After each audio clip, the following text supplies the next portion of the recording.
Yeah, do you have a penis pump? No, I wish. God damn, we gotta get you We set can up. make that happen. Yeah, I would never leave my room. I'd just be pumping that thing till I had no blood left in my head. 10 cents to 200. Exactly. Dick will look like this shaker cup right here. Yeah. There's days where you're just like nothing left physically after a practice.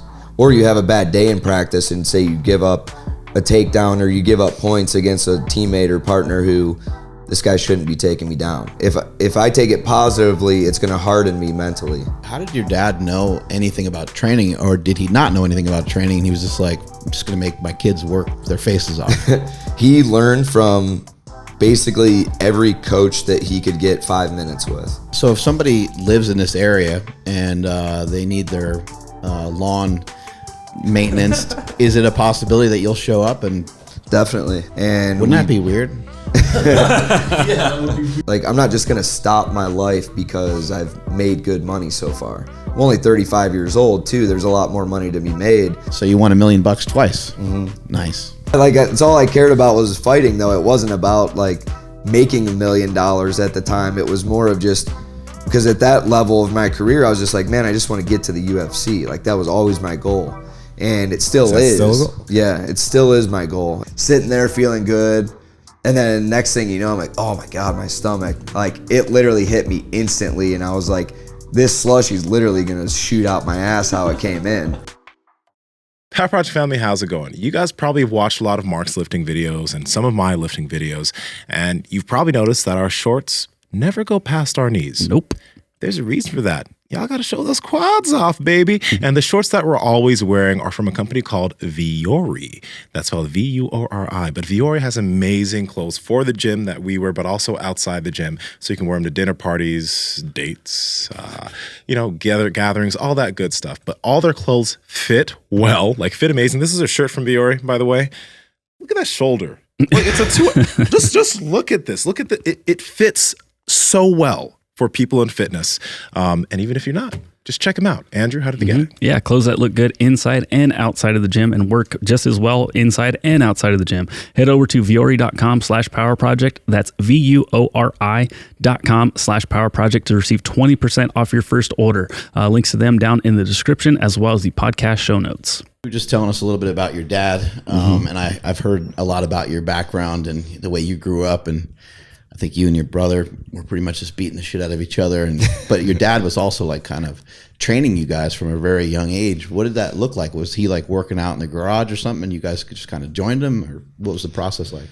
Well, it basically started with us doing 30 push-ups together in his bedroom. Like, we would get up in the morning, do 30 push-ups together, and that was kind of it. And that was kind of where my working out for life started. Like, there's not a day that goes by that I'm not doing some sort of training, and that was kind of the start of it. I was probably 7 years old or so, because I started karate when I was 5, but it wasn't like something our whole family was involved in, like wrestling. Some Cobra Kai shit, right? Oh yeah, it was like, I thought karate was going to be so cool, and then it was just like, I'm doing like this routine in a pajama suit with a colored belt on, and I was just like, there's no like competition for me here. Like, it was like a judging thing, like just like my wife with her bikini stuff. Like, I hate that type of judging. It's like so subjective, and so that started at a young age of my hate for that. So I was turning 9 years old, and we were already doing these workouts together just because my brother was wrestling. He started when he was 5. He's 3 years younger than me, and I was like, man, wrestling seems cool. You like have this mano y mano type thing where you step on the line and they step on the line and the winner gets their hand raised. There's no like, I mean, there's bad calls here and there, but there's no like judging. You have to make it happen. And so that was kind of how our family became a wrestling family. Was we started working out together, and this was before we had a basement gym or anything. It was just on the carpet in my parents' bedroom, 30 push-ups, and it turned into 50 push-ups, and then it turned into one of those pull-up bars between the doorway with, we were doing, 10 push-ups, then 30 or 10 pull-ups, 30 push-ups, 50 sit-ups, and then got to the point where, we were 12 years old doing, 20 push-ups or pull-ups at a time with ankle weights on, and then 200, sets of 200 on the push-ups. So we were doing, the workouts got to the point where it's like you can only do so many push-ups, to where we started transferring everything into weightlifting. And we knew that the weightlifting thing, there was like a stigma at a young age of like, oh, you shouldn't have your kids lifting weights, it'll stunt their growth. And it's like, my mom's 4'11". I'm not gonna be 6 feet tall anyways. So it was at that point we got into, he got some stuff in the basement. We had an Airdyne bike, a treadmill, some dumbbells, and then like a Dick's Sporting Goods weightlifting like bench with a leg extension on the end and all that, and we just ran with it. And that was kind of the fast version of getting from doing 30 push-ups a day to 200 pull-ups and 2,000 push-ups and 200 sit-ups. And then You say 2,000 push-ups? Did you hear that right? yeah, we would do sets of 10 sets of 200. So we would hit 200 and then do our 100 sit-ups and then go back to pull-ups. Why do I feel so weak now? Yeah, but when you're 70 pounds as a kid, like, But you're still a kid. you still have though. to be strong. Yeah, there's no that's doubt. Impressive. What did your dad do to kind of like get you guys going with that? 10 sets of 200. Yeah, that's bananas. But like the initially the 30 push-ups in the bedroom, like what did he do to I'll say invite you guys in to do that? Into his bedroom. Just because I'm thinking Well- like getting kids motivated, it's kind of tough sometimes, And so like I'm just curious what he did back then to get you guys going. I think it was more of just something that we could feel together as a family, as part of just like, hey, come in here. Like he'd be shaving every morning and blasting music on his radio in the bedroom, and we would all just hang out in there, kind of just mess around, beat each other up anyway. So he'd be like, hey, let's do some push-ups. And I don't know, at that age, like, think it's cool to see how many push-ups you can do. You don't think of it as a workout. I think when you're taught something as you have to do this and you have to do that, it becomes a job at an early age. And then you're like, well, I don't really like this job, so I'm not going to do it. And that's where kids, I feel, start to fizzle out. Whereas he gave us that welcoming, like, hey, let's do some push-ups. Let's see how many you can do. And then it's a competition, because I have two younger brothers. And I'm like, I'm not going to let him do more push-ups than me. Mm-hmm. And then it turns into like he just sits back and watches. And now everybody's like, my brother and I are competing for national titles at 12 years old, different divisions, different weight classes. But it's that brotherly competition of like, hey, we're both going to get better together, but we're competing against each other in a certain way. Mm-hmm. What was it like when you guys competed? Like, you guys must have killed people, right? My brother was the best kid in the country from like 7 years old all the way up through high school. Yeah, in wrestling. Like there were kids that were like, so the Trinity Award is an award that you get for winning a national tournament in November, and then the big tournament in Tulsa, Oklahoma in January, then another one in Reno, Nevada at the end of the year. They're all run by the same company, but that was the biggest, like, they're like, if you're doing the World of Wrestling tournaments and you're winning all three, you win this big giant eagle statue thing that's like it's called the Trinity Award. And he won that either 6 or 7 times, I can't remember, but he was like the kid that all the other kids his age looked up to. Yeah. Like, he was the guy. Like, there's kids who are Olympic champs now, like David Taylor and all these other kids that looked up to my brother because he was the kid that was doing what no other kid could do at that age. How'd your brother do in wrestling, like progressing to high school and college? He was a 4-time state champ in high school. And then I think, like, if we take a step back and go all the way back to the beginning of when we started competing at a high level, I was always the wrestler who was self-motivated and driven. And I could go, my dad could say, hey, I want you to do 100 stairs, 10 minutes of 30-30 sprints on the bike, pull-ups, push-ups, sit-ups after you get home from school or whatever it is before we go to practice. And I can go down, I could do every single rep, do everything I needed to do, push myself at the same time. Whereas he'd do like 17 pull-ups in a set and then do like maybe 182 push-ups and then 75 stairs. And like, it was always like my dad had to be on him all the time of like, why are you being lazy? Or why do you have like, just do the amount that we're doing. Why do you have to cheat on everything? I have a question about that to maybe both of you guys, because it seems that you were very self-motivated with wrestling. Like you clearly loved it. You enjoyed it for yourself, right? What happened with your brother kind of reminds me of like when I played instruments and piano as a kid. My mom started me in piano when I was like 5. Yeah. And I got really good at it. But every time that like I would have to do it, she had to make me. So it wasn't like I was going to the piano at 5 a.m. because I wanted to. It's like my mom was like, you're going to play the fucking piano. You know what I mean? And then at a certain point, she gave me the choice. If you want to continue, you can. I just said no. As an adult, I regret it. I wish I kept it going with it. But it's like, you know, as a kid, it's like, it makes you wonder, should you start your kid doing something at a really young age? Like, should you push them if they don't want to do it? Because you too, like, you should push your kids. But how much is too much?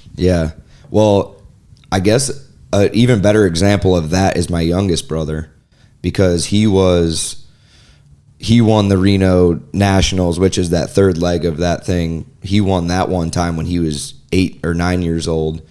And he was super talented too, but he was just like, Dad, can I just go to the tournaments? I don't really want to go to practice during the week. And my dad was like, well, your brothers have to go to practice to be able to compete on the weekend. And like, the tournaments are what was fun for us, but we knew that the training during the week is what made you better and made you progress through these tournaments. And so my youngest brother, Jordan, he was not a fan of practice. And so like the beginning of the year, he'd be like, yeah, I want to wrestle this year. And my dad would buy him new wrestling shoes, but he just wanted new wrestling shoes. He'd be like, well, I don't really want to practice. I just want to go to the tournaments. And my dad was like, well, you can't really do that. Like, if you're going to wrestle, you're going to wrestle. If you're not, you're not. That's fine. And it's fine if you don't want to, but you have to either do what your brothers are doing, or it's not fair to them or you. So he didn't wrestle for the longest time. And then he went to the same high school as us, which is number 1 or 2 in the country almost every year in wrestling as a high school. And you're never going to start on that team if you're not wrestling every day for your entire life, basically. And so he kind of regrets that now, because he didn't have that scholarship to college or have the accolades of high school wrestling or whatever it is. And there's a lot of family stuff that has gone on because of his regret of that, and kind of like held a grudge towards my parents for not making him. So there's both sides to making your kid do it and like not making them, or like telling them not to do it if they don't want to do it all in. It's a hard thing. My son's been playing some basketball that's just outside our house. He's 18. And he's like, man, I wish I played basketball. And I just like stared at him. I'm like, you played basketball. You played basketball for like 2 years, you know, and then he didn't want to do it any longer. And I think it is hard to try to find that, I guess, exact kind of emotion, or the exact intention rather, to kind of hit with your kids. I'm not sure if you should push them, or I think exposure is important. For sure. Having them exposed to as many different things as possible, and having them make their own choice. But I don't, we've seen it work out really well for a lot of people, where a parent does push them in a direction that does work. You guys got to check out Nsima's bicep right now. It's like, it's tripping. Look at that thing. That's that mind bullet. Dude, it's the mind bullet. Also, that's why he's so jacked. He doesn't have to do anything. His muscles flex. Oh, it's from that machine he got hooked to. Yeah. He's still flexing. Yeah, I'm sorry. It was distracting me, and I just was like, everyone else has to see this shit. Imagine what his penis is doing right now. Right? There's not much to look at. But there's the pump, penis pump. That is true. Do you have a penis pump, Lance? What's that? Do you have a penis pump? No, I wish. God damn, we got to get you set We can up. make that happen. Yeah. Heck yeah. That's sick. You think we're joking? No, we're not. Self-motivation, that would be a terrible idea for me, because I'll be so motivated.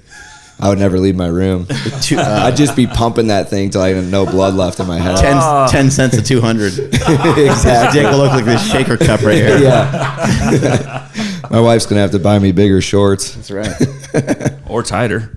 Yeah, that's true. I don't know what? if you can get much tighter than these. I tried.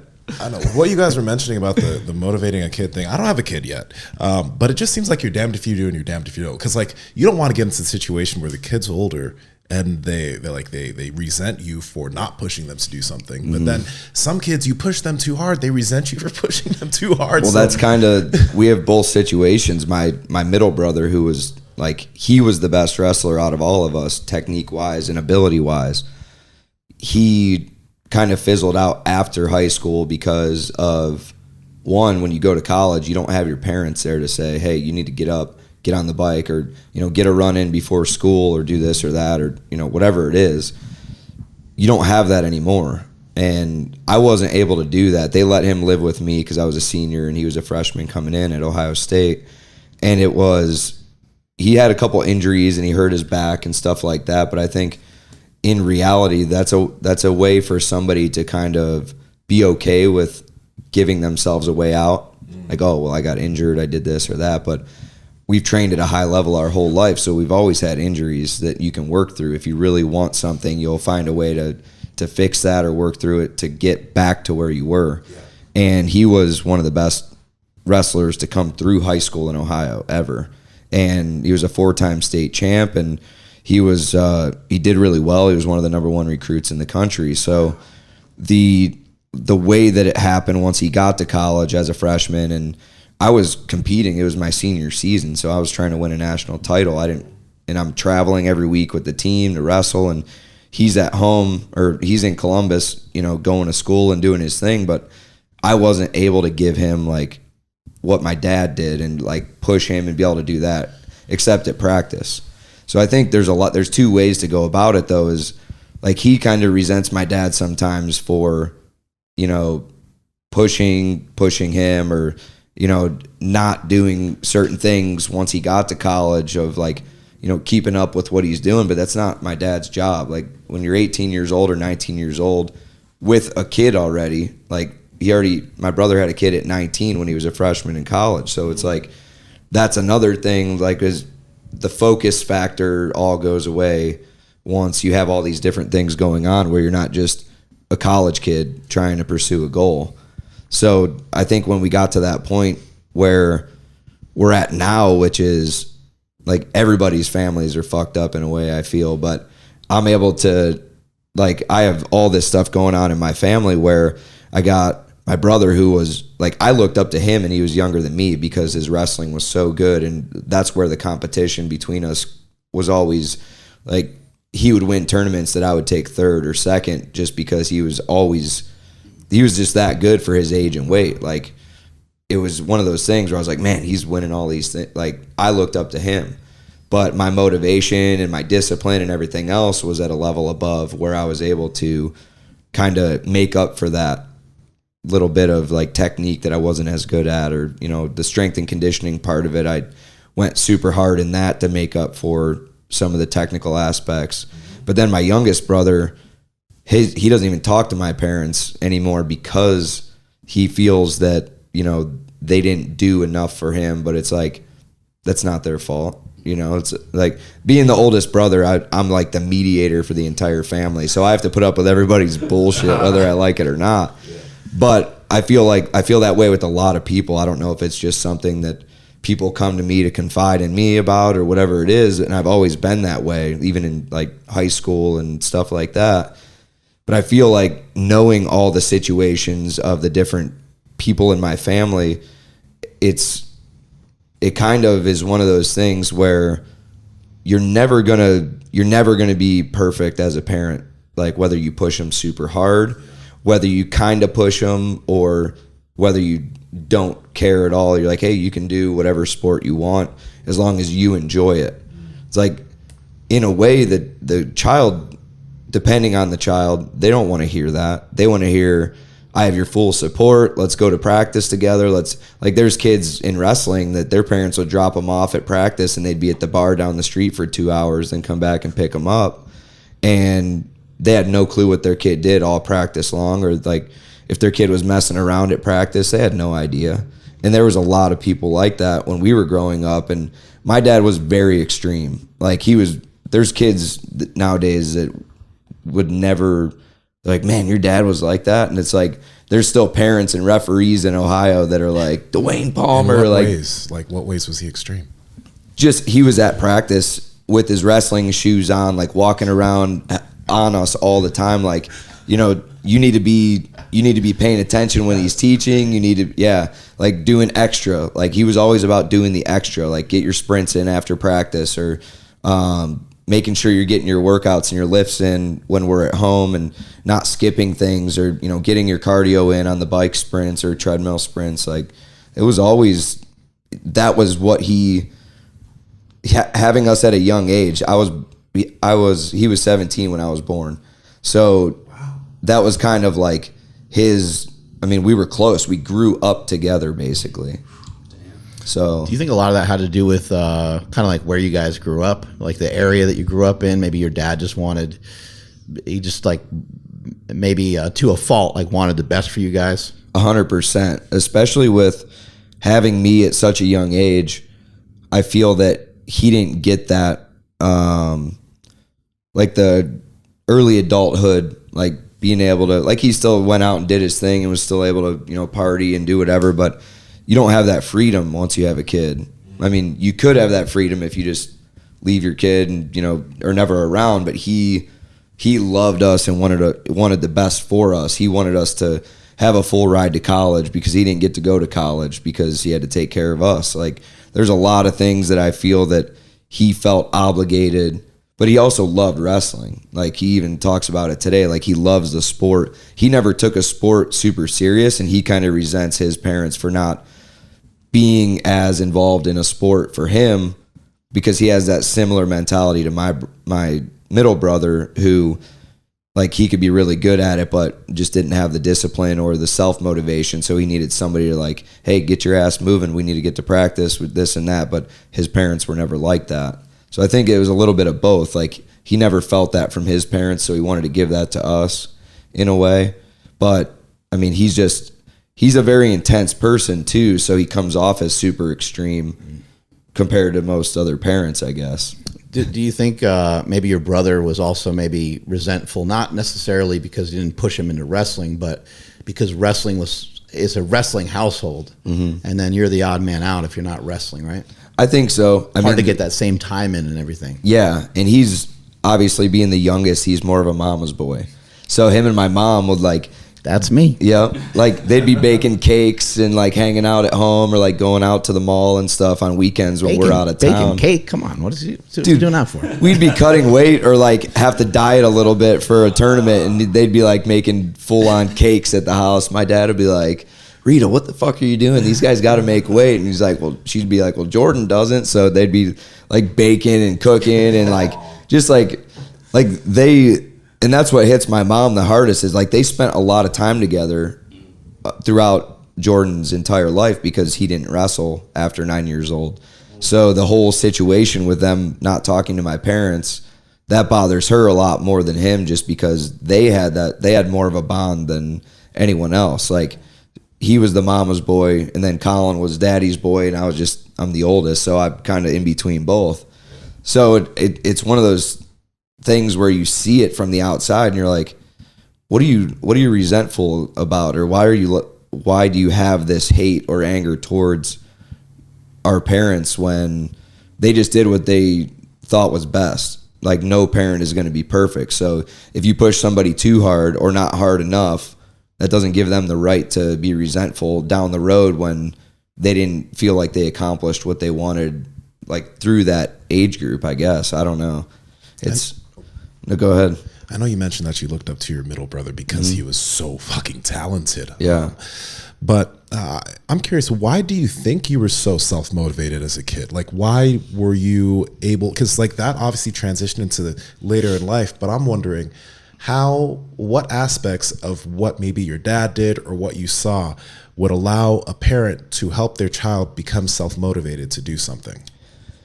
I think a lot of it comes from my independence from a young age, like just always knowing what to do on my own. Like you go to practice, you listen to your coach, you work hard.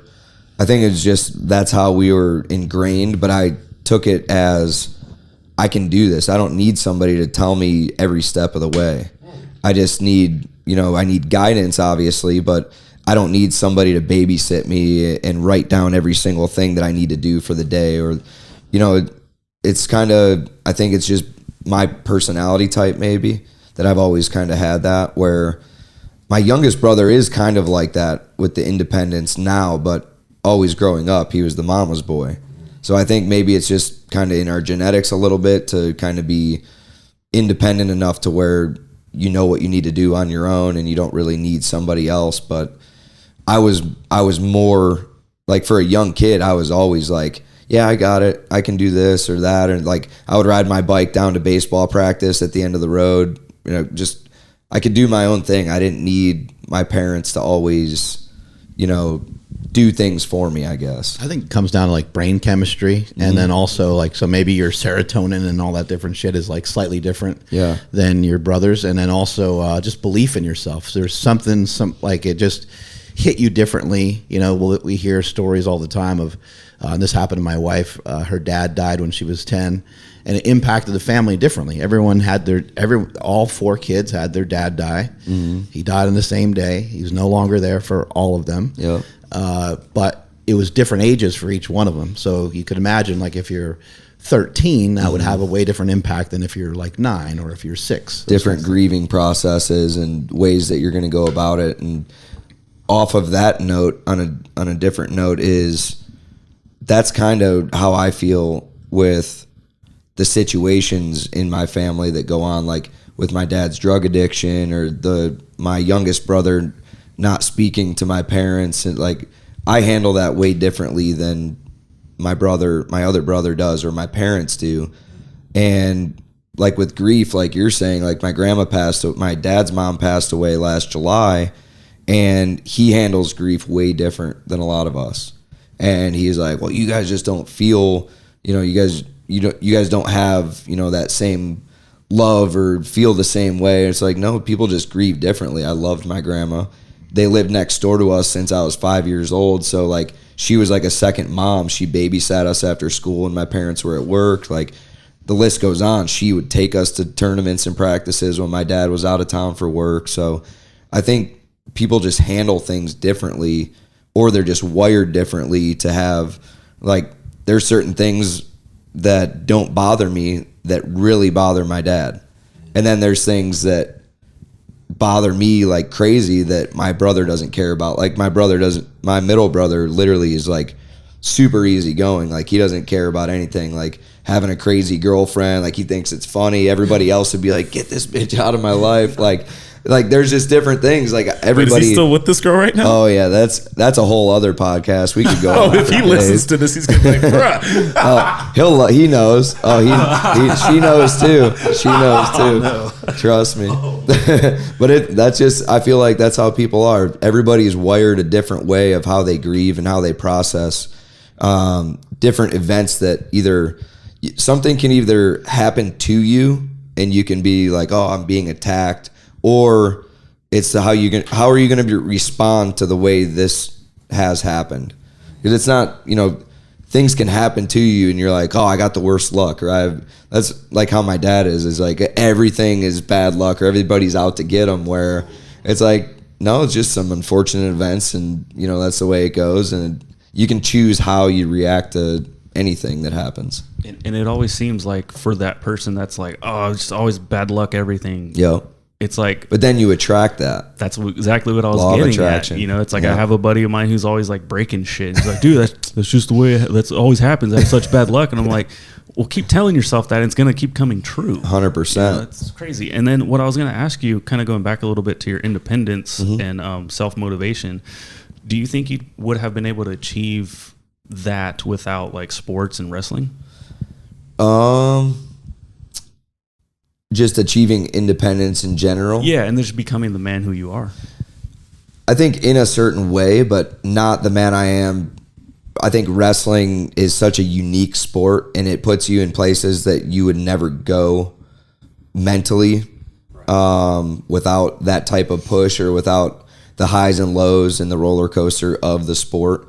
I mean, sports are very similar from a mindset aspect. But when you see some of the best athletes in the world in different sports, they have that that mentality in their sport. But I feel like wrestling is the thing where you have to be a better version of yourself after wrestling, just because of the discipline involved, the things that you have to push yourself through, not wanting to go to train every day. And because it's not like other sports, like a combat sport like that is where there's never an easy day. Like even if you're the best wrestler in the room, that practice is still going to be hard if you push yourself. It's kind of like an Airdyne bike. I always revert back to an Airdyne, because an Airdyne bike always sucks. But even when you get in better and better shape, it still sucks because you're just doing higher RPMs. Like the bike never gets any easier. I don't care how good a shape you're in, it's still going to suck. Yeah, fuck that bike. Yeah, so it's like that bike in itself, in a way, is like what molded me today, because things like that you don't want to do after practice, getting on that Airdyne bike and hitting 30-30 sprints, for 10 minutes, and then, doing extra drills, or getting up early in the morning to go do your lift before school so you don't feel like crap after practice to go and do it that night. All those things that you don't want to do at the time are kind of, I think, what molded me as a person today, even outside of sports. You were talking about the way that people perceive problems and perceive things, and even maybe perceive stress. And Mark always talks about interpretation. Some people, when they're having a hard workout, their interpretation is like, oh God, I'm so weak and this is so hard. Or when something bad happens to them, their interpretation is, oh, why me? Why does this happen to me? Yeah. But I really do believe, and I'm curious too, okay, so you're very self-motivated, but your ability to interpret stress and bad things, etc. It seems that you had really good skills for taking everything that most would perceive and interpret as negative, and instead flip them and make them into a positive, like this stress is actually going to strengthen me, right? Did you have models for that? Like in terms of the skill of that interpretation, did anybody in your life model that for you? Or you think you just were like that? I think I just had to figure out the best way for myself to handle the stress and use it as a positive. And maybe it's just me being more of a positive person, because my dad chooses to, and the reason I keep using this analogy with my dad is because I always looked up to my dad, but also there's a lot of things that I don't want to do that he's done. Like I'd rather learn from his mistakes than make them myself. So using that is his negativity, or sometimes he comes off as negative and then, uses an excuse, or somebody else caused this. So like there's a cause and effect, but it's never him doing it, when in reality is you can choose how you want to feel about something. And I think that handling the stress the way that I do and the mindset that I have is like, fighting is super high stress, especially when it's paying your bills and you're in fight camp or you're fighting through an injury and you're focusing on an opponent that's super tough and you don't want to lose the fight. You want to go out and have a great performance. There's so much high stress for, 10 weeks before a fight that I'm like, man, I've done this my whole life.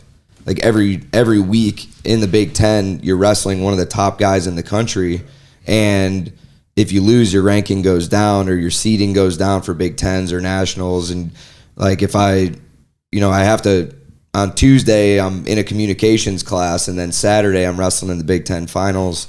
I think a lot of that stuff is like how you choose to deal with stress, because I've had teammates and friends who, man, if something happens to them, it's like the end of the world. Like, I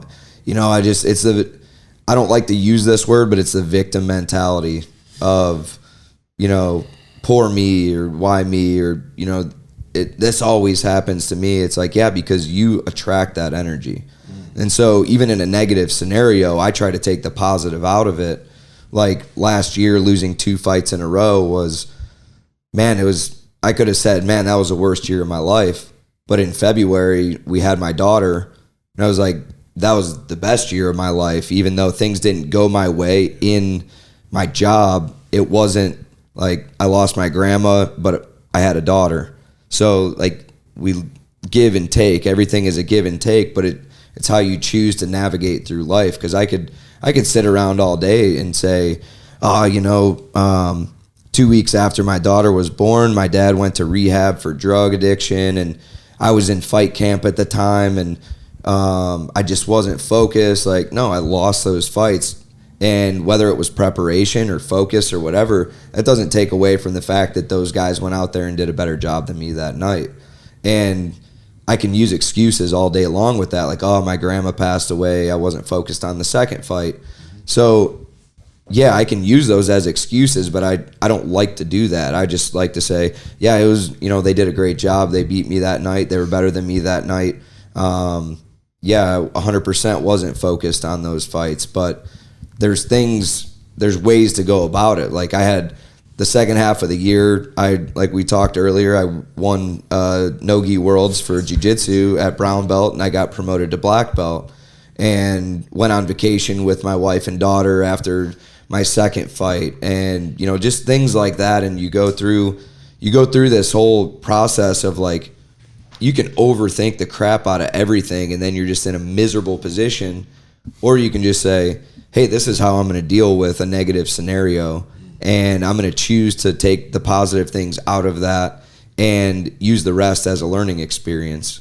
And I've kind of always done that through wrestling too, because if you lose a wrestling match in a tournament, you have to wrestle, maybe an hour later or 30 minutes later.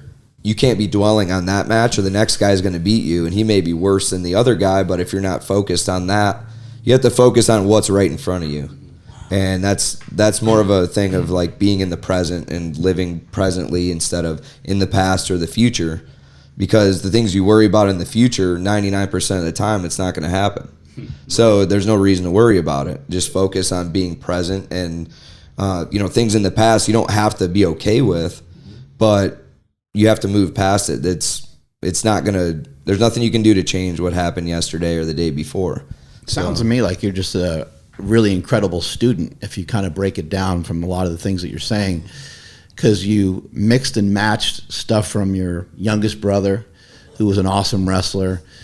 You took really good traits from your dad, and I think is your dad like a loose cannon? Like, is he?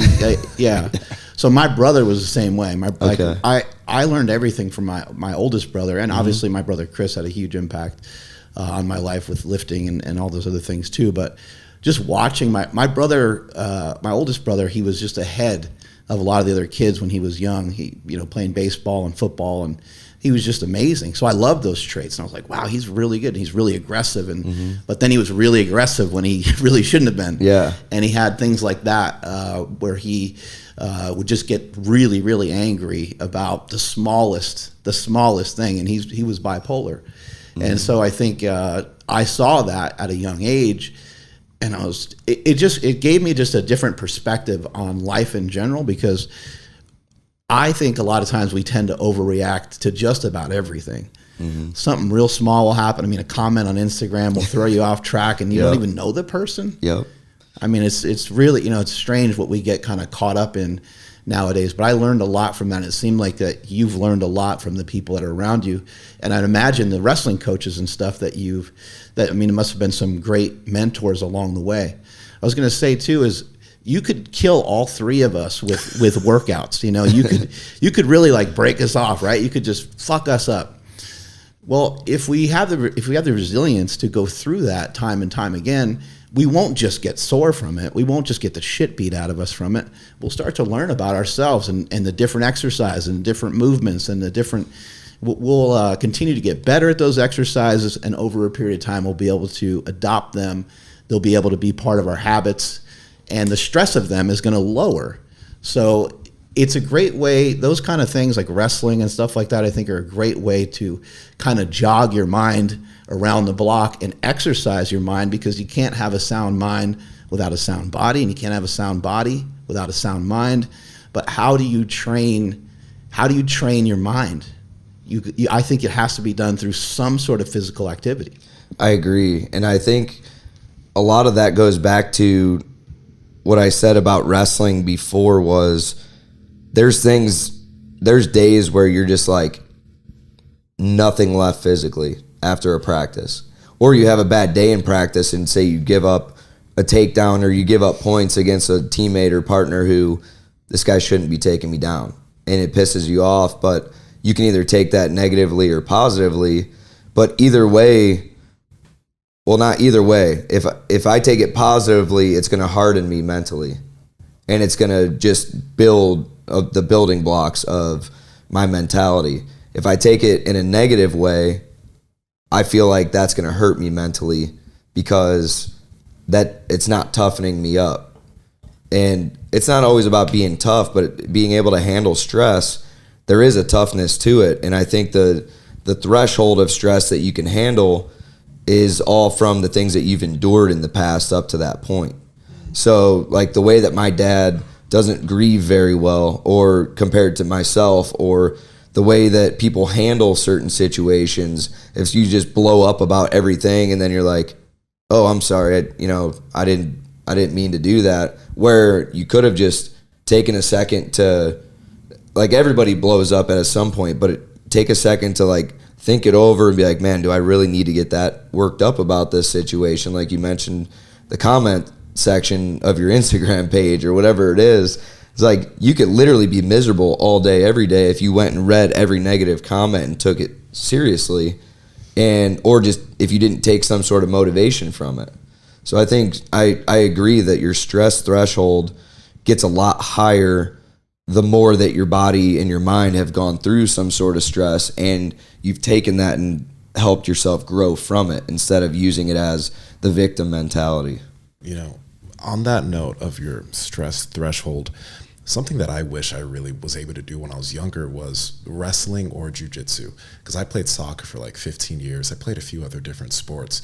But when I started doing jiu-jitsu at 23, the consistent, like, I was getting my ass beat every day, not just by my people, but people that were just much smaller than me. Yeah. And it was, I actually was like, I thought that was really cool because I'm like, okay, there's something here. But the other thing that was kind of happening was like, wow, I'm getting beat up every day. This guy could have choked me out, but I tapped. Like there's a weird thing of someone having almost like your life is in their hands. Yeah.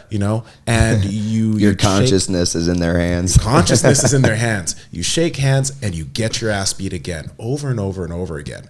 The cool thing is that you've been doing that type of hard work, that combat, since you were young. Mm-hmm. And I wonder, I don't even know, since it's just something normal for you, like by doing that from childhood, how do you think that shaped your outlook on life and the things that you do? Because that's different from soccer. Mm-hmm. That's different from lifting weights. That's different from basketball. It's combat. Yeah. And my experience with it, I'm like, damn, kids should be doing this. For sure.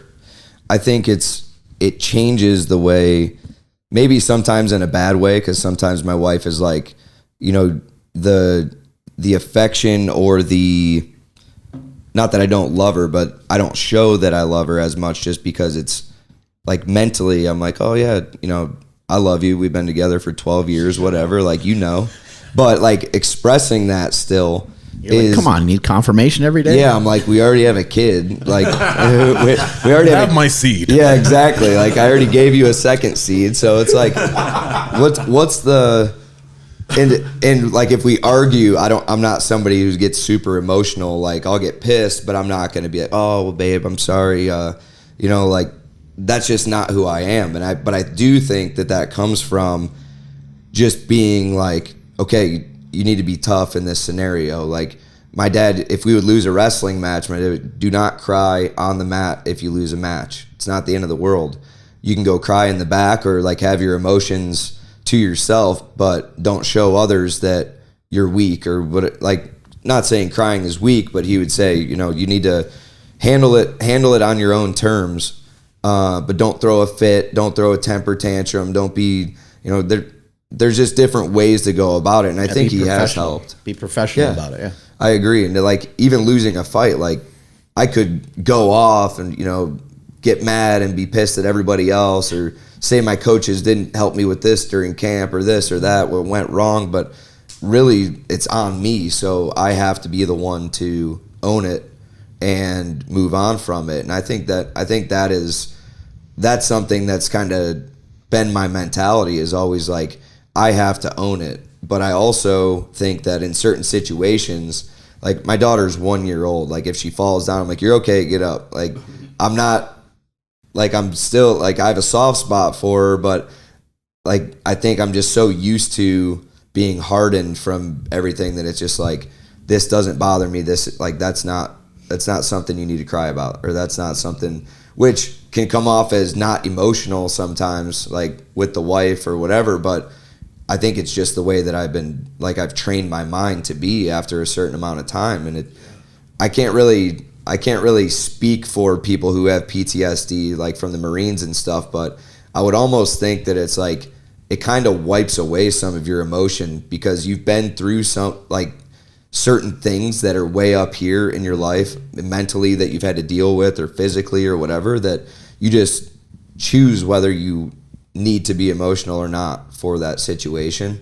And I think that has kind of been something, whether it's good or bad, I don't know, but it's something that has kind of taught me, like, you know, if I don't get this sponsorship, or if this deal doesn't get done for my next fight contract, or like, it doesn't make me like go sit in my room and cry. Like, I'm like, okay, well, there's got to be another avenue. Like, there's always a yes answer. It just may not be that same path to get to it. And that's kind of where I take that attitude from now, I think. My son was born in February, so he's 1 year old too. Oh, nice. Yeah, so we're right there. What date? 1/21/21. Oh, wow. So the first, sorry. Yeah. Because that's the only way I can remember it is, you know, 2/1/21. That's cool. But, and it's funny because, like, I know exactly what you're saying. Like, oh, you fell down, you're okay. Yeah. But, like, how do you balance, like, how much you're going to coddle your daughter? Because there is that, you know, like, you're fine. Like, don't cry, whatever, shake it off. And then there's, oh, he's reaching for that oven that's still hot. Yeah. Do I let him learn? Exactly. You know what I mean? Like, and I'll be honest with you, like, it crushes me if, like, he even, like, whimpers, you know, like, I want to fix everything for him, but I know that that's not good. Yeah. Like, well, good, bad, whatever, but I just know that, like, I just don't want him to be a sissy. You know? Exactly. So, like, for yourself and, you know, based on your experience with your dad and everything, like, I mean, can you find a balance with that? I think you can 100%, but I also think, like we had talked about before, not every kid is the same. So I think you have to know your child, and obviously there is some like nature versus nurture in that.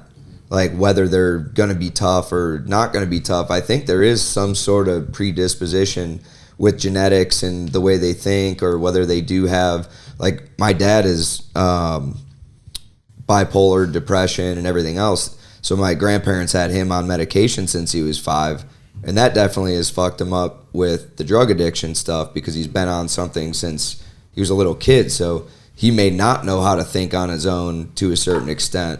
So I think there's always like, is my kid going to be a wimp? But also it's like, okay, I never grew up in a household full of girls, so I don't want to be too tough on her, because girls are more sensitive in like an emotional manner, and she could be tough physically. Like I would love it if she was like a gymnast or did something cool physically, but I want her to have that female emotion and not just be like me, like a hardened person by the time she's like 5. Like I still want her to be like a little girl and like daddy's girl and stuff like that. Your daughter never smiles. Yeah, dude, she's like, but it's funny because when I FaceTime with her when I'm out of town, or when I come home from, like, say I come home from this, she's just got the biggest smile ever.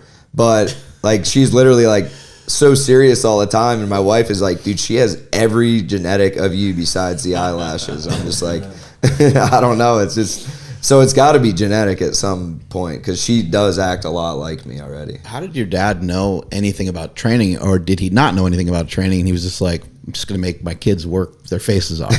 He learned from basically every coach that he could get 5 minutes with. And that was something that I've always kind of taken from him, is like, man, if you just get a couple minutes with somebody and you try and get a little bit of information from what they do and how they've become successful, or how their kids are successful or how their wrestlers are successful. And he just did that with almost every coach that we ever learned from. And to be honest, the weightlifting and working out part of it, that was all him. Like, he just kind of did what he thought was best and what was going to get us in the best shape and get us the strongest. And that's something I commend him for, because he was always like a bodybuilding type of lifter. Like, not like a functional training or like dynamic, anything like that, or even powerlifting. He never did like Olympic lifts with us until I got into high school and started doing it at my school. So like the strength and conditioning part of it was all, he would literally have a booklet like that. We would write down every weight that we used and how many reps we got it for all the way through every single week. And he would try and get us a little bit stronger. You know, obviously not every week you're going to be getting stronger, but he would try and get us stronger as fast as possible with the right technique. And it was always like chin above the bar, push up all the way down, no half reps on anything or he wouldn't count them. And that was kind of like the fight him and my brother always had, because my brother would be like, that was 20, and he's like, that was 19. I got the clicker right here. Like, he would click, like it was every drill day. sergeant, man. Oh yeah, and it was like we'd be down in the basement and we would drill, and he would, in that notebook, we'd have every single technique we learned from Jeff Jordan's camp or Ken Cherto's camp or Eric Burnett or Jeff Leonard. Like, every single move that we ever did at a wrestling camp or at a practice was written down in these booklets, and he still has them to this day, just like handwritten. We'd go in the basement. We had a little mat space when we were younger, and I was probably only 5 pounds bigger than my brother throughout our whole like youth. So we would drill together, and he would basically, like, that's what he thought was going to work best for us, and we saw results, and I think we just took it and ran with it. Did your dad ever like read or go to seminars on like personal development or something like that? Like, what do you think made him, like, it sounded like he like figured out like a really good like regimen. Yeah, and it wasn't from, like, he never went to any seminars or anything for development or, you know, athletes or things like that. It was mainly just, how are my kids reacting to what we're doing? Are they gaining strength? Are they the best conditioned wrestler when they step on the mat at the highest level of, you know, youth wrestling in the nation? Like, that's our measuring stick, was the kids we wrestled all over the country. And there was a very small group of people who did similar things like that, but you could see the difference of our happiness versus these other kids. Like, their parents were trying to mimic what my dad did, but they didn't realize, like, we would go out and ride our dirt bikes and go have fun, go get wings at Hooters, and like, At Hooters? I swear. How old were you guys? Like 10. Hey. My dad hooked us up. He was cool. So it was like, I think it's just like trial and error basically, but there wasn't very much error. It was mainly, I know what I'm doing with my kids, and we had a very open relationship. It was never just like we did and never said. Like, it was always, how do you guys feel today? Are you sore? Are you tired? Like, he knew whether you're being a pussy or you were actually hurt, or there was and we were tough kids. I mean, that was just like, he trained us and ingrained us that way, because I can honestly say that he's not that way. And maybe he wanted to train us that way since he wasn't. I don't know, but I think that's where a lot of the mental toughness comes from, is him trying to teach us to compensate for his own. I don't really know. I mean, that's something that I can only guess. Yeah, and then did you guys just specialize in wrestling, or were you still competing in other sports? I was actually, my best sport was actually baseball, and I wanted to go to Arizona State for baseball, and I played baseball. I was a left-handed pitcher. I played all the way through 8th grade, and once I got into high school, the season started basically the week after the wrestling state tournament for baseball, like preseason baseball. And my high school wrestling coach, after I'd won my first state title, he said, you're not allowed to do another sport. You don't need to throw your shoulder out, this or that. And so we basically played other sports all the way up until high school. Football, soccer. My youngest brother played hockey for a long time. And I think that helped a lot with my dad thought of it this way, but we still had fun with it, was like soccer, you're running back and forth the entire fall. So you're getting your body primed and ready for wrestling season without even knowing it. And so I think there was a lot of like a multi-sport athlete, I think, is always what like the dream is for a parent's kid. Like I would love my daughter to play a bunch of different sports, even if she doesn't follow up like through her older years, like high school and stuff like that.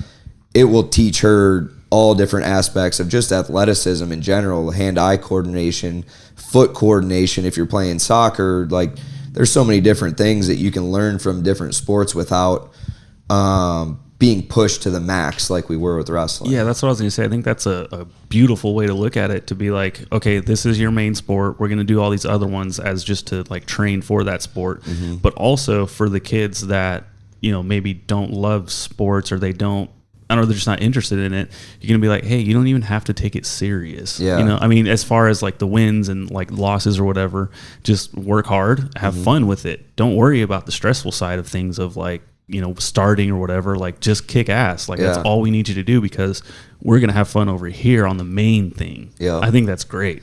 Yeah. And I think we never had even a conversation of like, hey, I want you guys to stay in shape in the off season, so I need you doing baseball or track or whatever. It was just like, hey, do you want to try track this year? Or like maybe do, because your mile time is pretty good, maybe you do the 400 or something like that. It just like, you know, if you're doing you know, we're doing short sprints all the time on the treadmill, maybe you'll like the 100-meter dash or whatever it is.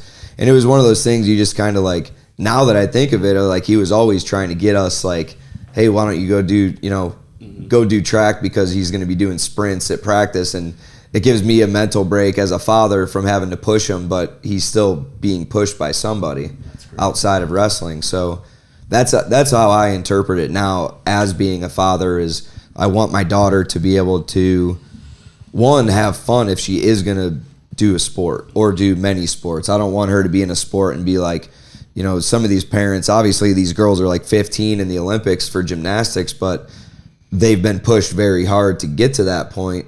I also want her to have fun and enjoy it, because I did enjoy wrestling. I still enjoy wrestling, or else I wouldn't be around the sport.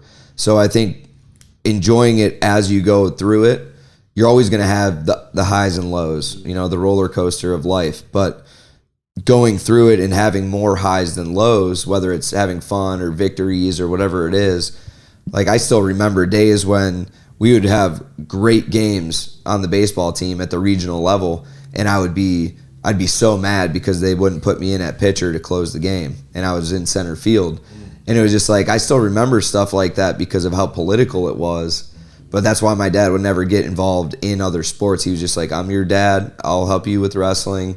Like, and that's kind of what drew me more to wrestling, was my control over victory or losing or a starting spot or not, was that one-on-one. And I think that's kind of what drew me away, was the politics involved in other sports. But I did enjoy playing other sports all growing up. Powerproject family, how's it going? I want to tell you guys about the legendary Tasty Pastry. And we've talked about Ben & Jerry's and snacks and stuff on the podcast, but those can go against your goals. They can be too calorically dense, and they can really make you crave more bad foods. But the crazy thing about the legendary Tasty Pastry is that it's 20 grams of protein and 5 grams of net carbs and 180 calories, and they taste amazing. You guys need to check them out. They have tons of flavors. Andrew, how can they get it? Yeah, and the other thing, they passed the kid test. Kids love these things as well. Head over to eatlegendary.com, and at checkout, enter promo code PowerProject to save 20% off all the tasty pastries, all the nut butters, all the almonds, everything. Again, eatlegendary.com. Links to them down in the description, as well as the podcast show notes. Let's get back to the podcast. An aspect of what you mentioned in terms of wrestling is something I didn't actually realize, and I was thinking about it. Like you mentioned that in a tournament, you could lose a match, but you have to do a match right after that. Yep. Most other sports, you lose a game or you lose a match in a tournament, your team's out, and you go deal with that. But you had to like delete that. You had to learn how to deal with literally something that hurt you so much, but then go and perform again with that feeling. And what it made me think about was I made a video years ago, and I named it "Emotions Make You Weak" just to trigger people. Yeah. But the whole thing I was trying to say was, like, as a man, especially, emotional volatility, like, meaning that, like, if you have your emotions going all over the place, it's okay for you to feel a certain thing, but you shouldn't react with an emotional response to things. Like, Yep. you feel it always. Like, as men, we should feel shit. Okay, Yeah. we're not cold, but we shouldn't act based on it, because especially as men, you get angry about something and you act on your anger. That's especially dangerous for us. Yeah. That's why when men have a higher percentage of suicide, Yeah. like, you know, like, it's not okay for that to happen. But one thing that I realized when you were talking is I'm wondering, you know, as a kid, doing all the physical activity you did, dealing with all those losses, and you definitely had other experiences, but I think that physical activity and sport and having to learn how to deal with that stuff really helps a man or a boy be able to have a level of equanimity as they get older. And it's hard to say, because not every man has equanimity that played sports. We know a lot of kids that played sports that are just, you know, as men, they're still fucking wild. Oh yeah. But I do also know a lot of athletes that matured as they got older, and they are individuals who are very good at dealing with emotion.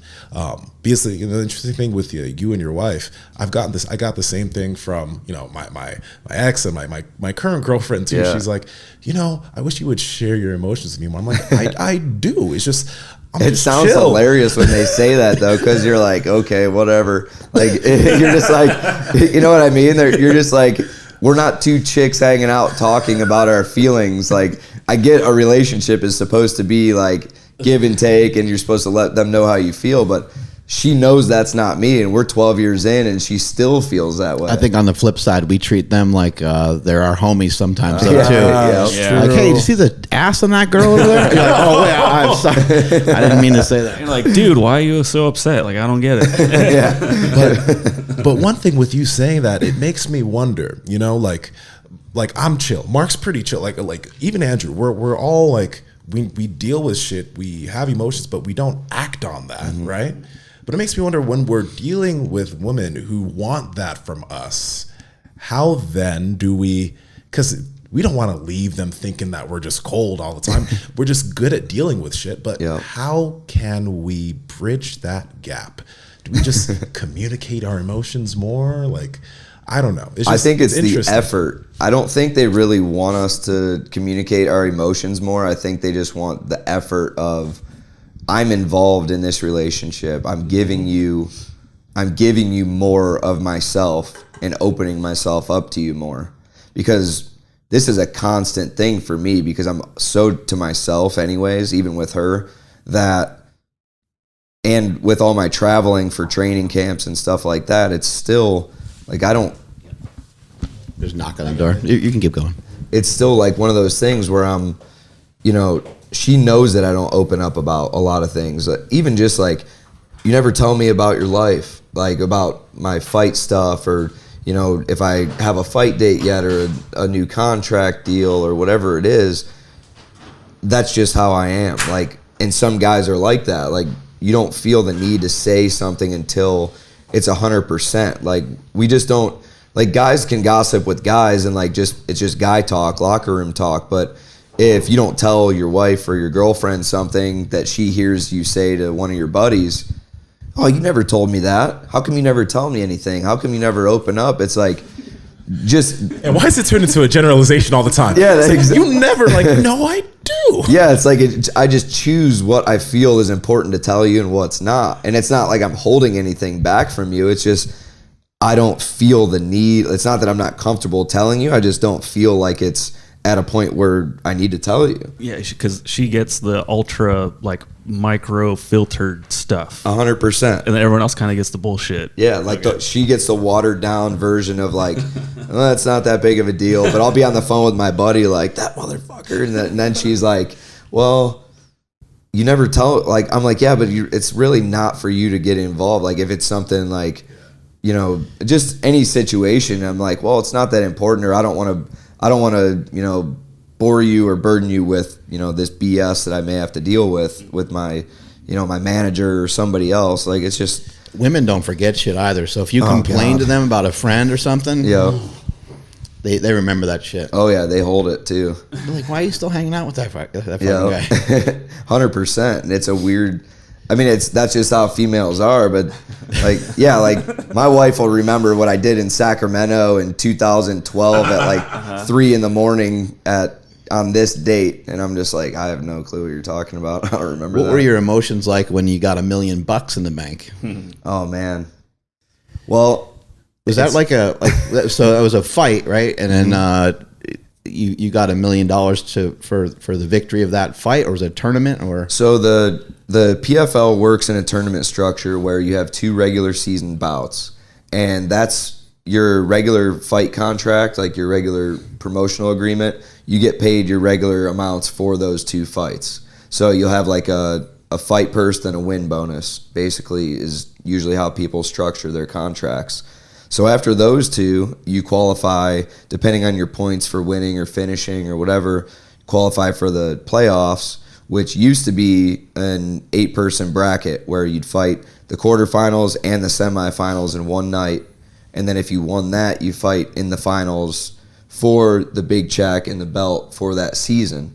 But the $1 million comes from the actual tournament, so the 8-man bracket. So basically, you win those 2 fights in one night, you get $100,000. And then you show up for the finals, you get another $100,000. And then after you pass the drug test, if you win, you get the other $800 as a wire, like after the new, like, because it was always New Year's Eve at first. So like January 13th or whatever, you'd see a giant wire in your account. Wow. So it was, the first season was crazy because it was 2018 New Year's Eve, I win the tournament. So I won the 2 fights in one night in New Orleans in October, and then the finals on New Year's Eve at MSG. After I won that fight, it was such an accomplished feeling, because you go through this whole season instead of like, fighting is weird because you only fight once in a while, like once every few months. But with this season, it's like a wrestling season kind of, which was perfect for my style of fighting anyways, where you fight in June, then you fight in July, and then you do the 2 fights in one night in October, then you fight again the last day of the year. Mm-hmm. So it was kind of like, man, I'm getting back into this groove of fighting a lot more, which is nice because that's what I did in wrestling. You could wrestle 8 matches in one day if you're wrestling at a national tournament. So it kind of, felt that I was groomed for that already. But after the finals that night, you just have like an accomplished feeling. It was like, yeah, man, this is awesome. I just, finished winning $1 million, but it was also like, I just won this belt. I was just the best guy out of this entire bracket of guys at my weight from all over the world who were top guys who weren't with the UFC or Bellator or ONE FC. So it's an accomplished feeling of being able to say, like, hey, I beat these 5 guys within 6 months to win this amount of money. But it's a lifetime's worth of work, like we had talked about earlier. Is starting at wrestling at 9 years old. That's just the first culmination of all those years of hard work actually paying off in my bank account. It's a little weird too, right? Because you never started it for that. No. And when I started wrestling at 9, it was because I liked watching it. I would go watch my younger brother wrestle at practice, and I was like, dude, karate's boring. I want to go wrestle and throw these kids on their heads. Like it never was anything, like monetary was never there. Like the idea of wrestling in college or Olympic level, that was never there when I first started. It was more just like, man, this looks like fun. And then it just blossomed into being hard work and dedication and accomplishing a lot of things I set out to accomplish, and then a monetary value behind it once I started fighting. How did Olympic level, like, I didn't know you competed at the Olympics. How'd that go? I didn't compete at Olympic level. After college, I thought about going into, basically you would do the world team trials, or whatever year it is, I guess. If it's an Olympic year, it'd be Olympic trials. But if you're an All-American or national champ in college, they usually give you basically the ability to jump into the mini tournament, which is like the tournament the day before the Olympic trials, and then if you win that mini tournament, you're put in the bracket for all the guys who are already on the the circuit. So at that point, right when I graduated college, I was going to start wrestling. And then I got a phone call from Uriah Faber, and he was like, hey man, we watched your career in college, and you did really well. And he was really good at recruiting wrestlers like Chad Mendez, TJ Dillashaw. Like the wrestling background was always his favorite thing to watch. And I was like, yeah man, I talked to Coleman about it, because Mark Coleman's an Ohio State alum also, and he was always in the room when I was in college. So it was always a thing like, hey, you have a great attitude, and like your intensity in wrestling and everything would be perfect for fighting. And I was like, Coleman's crazy. I don't know what he's talking about. Like I didn't go out and get in bar fights in college or anything like that. Like had my fair share of scuffles, but not like, that wasn't my thing. Like I just didn't go out and try and beat people up.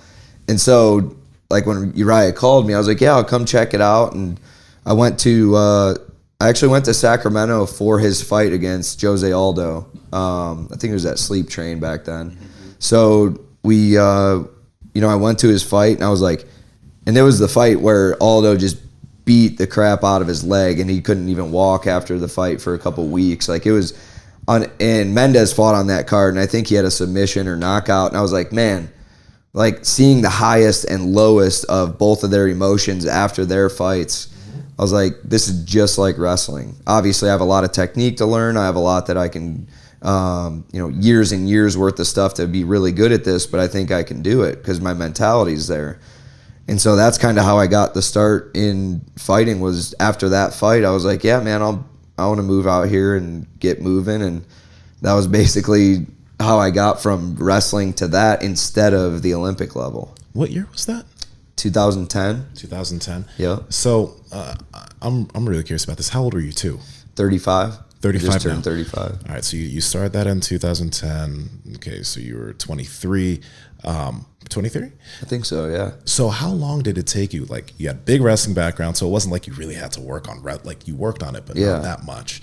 How long did it take you to become a really proficient fighter with boxing, jiu-jitsu, all these other martial arts? And in your opinion, what do you think, because there's so many different types of martial arts, there's kickboxing, fucking Muay Thai, whatever. What are the most important martial arts to be proficient in to maybe be a good fighter? I would say the answer to your first question is, for a wrestler, most of the time, boxing is the hardest thing to figure out, because you're going from a bent over stance so nobody can touch your legs to more of a, I would say, adapted boxing stance, because you're in a wider stance for MMA, but you're still a little lower than you would be as a boxer. Learning that and learning the rhythm and footwork, because I'm a left-handed person and I'm a left leg lead in wrestling, but I'm a southpaw fighter, so my stance is opposite in fighting.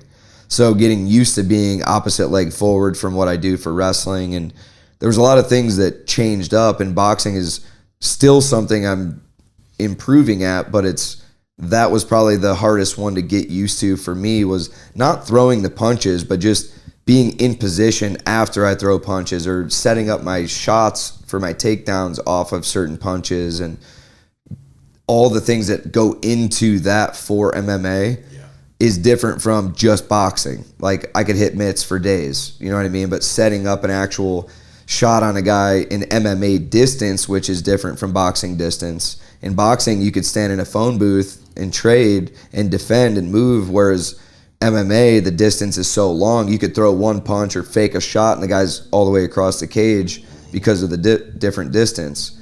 So I would say boxing was probably the hardest thing to adapt to, and 2015 or 16 was like the first real fight where I felt comfortable that, okay, if I don't get a takedown or I can't take this guy down, I'm comfortable with striking and setting it up a different way.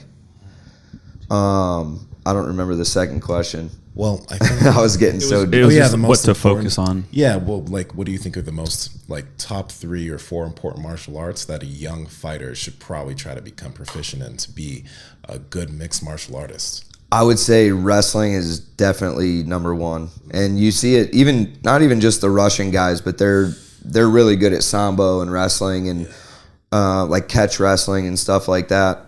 Those guys and like even American wrestling, like a lot of the champs in the UFC, maybe like 3 or 4, I think right now, had a wrestling background. Or there was one time where there was like 4 or 5 champs that were all like back when Velasquez and John Jones and Cejudo and all them, they were all champs at once, and Khabib.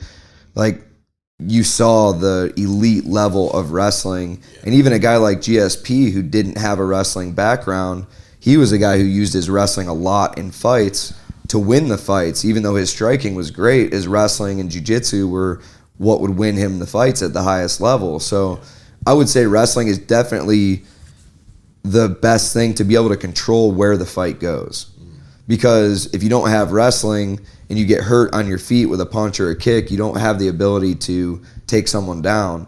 Whereas if you're wrestling, you can control that, and you can prevent getting hurt on your feet if you can take the guy down before he gets to you, or vice versa. So I think that's one of the biggest, I would say wrestling is the biggest thing, and that's not because I'm a wrestler or an advocate for wrestling. That's just, if you watch the history of the sport and how it's grown with guys like Randleman and Coleman and Mark Kerr, like those guys all had heavy hands, but they were all wrestling background. Yeah, I mean, you can even just look at the fight. I didn't watch the fight last night, but everything I read was that Colby just took him down, and like he had his way with he did. Masvidal. Yeah, like if it was prison, he definitely would have hooked him up real good. So if somebody lives in this area and they need their lawn maintenance, is it a possibility that you'll show up? And definitely.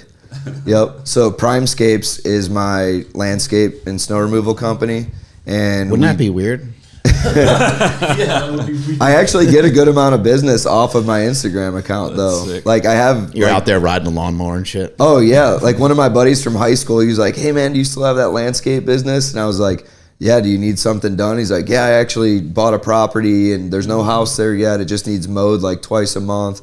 And then he met me out there the first time. He's like, "I'll meet your guy out there," because I was like, "Okay." And then I was the one that showed up, and he's like, "Dude, there's no way you fucking mow lawns. You're a millionaire." And I'm like, "Yeah, but it, like, the money isn't why." It doesn't multiply on top of itself either. It doesn't just sit there and stack up. Well, that's what I mean. Yeah. Like it's not a thing where, like, for me, I always, this is a tangent, but this is always a thing that I have to go over with people is like, the money comes and goes. Like you can always make more money and you can always spend a lot of money, but that's not why. Like, I'm not just going to stop my life because I've made good money so far. I'm only 35 years old, too. There's a lot more money to be made, whether it's in fighting or elsewhere. That's just the mentality I've always had, is just hustle, go get it, blue-collar work ethic. That's kind of just how I am. So people think it's funny, too, is like snow season. I'm out there we had one storm that I was out 24 hours straight plowing and salting my properties that I have for snow season, and it's like they're like, "Man, you need to get some guys to do it." And I'm like, guys don't do it as good as I do it, because nobody cares about your business as much as you. Like, your employees aren't going to care about your business like you care about your business. So I'll lose these accounts. Like, obviously I'll get to this point, but I'll lose these accounts if people are out there doing a lazy job. So even if someone else is doing the work, I'm still going to have to be in my regular car going around to these properties to make sure it's done right. I'm not the type of guy who can just not care what's going on with my business when I'm not there. So it's like with that kid, he was like, man, he's like, that's hilarious. He's like I've known him since high school. He was our heavyweight on the team, and he was just like, man, he's like, you've always had that work ethic. I know that, but it's just funny. Like, you don't mind to go out and mow lawns and throw mulch and, do patios and stuff like that. I've always been that way, and I don't think it's going to change. $1 million turns into like $600,000 too, right? Like the For government, sure. right, with the taxes. 500 after the strip club. Yeah. What did you do with the money? Was there any sort of big celebration of any kind, or were you just chill with it?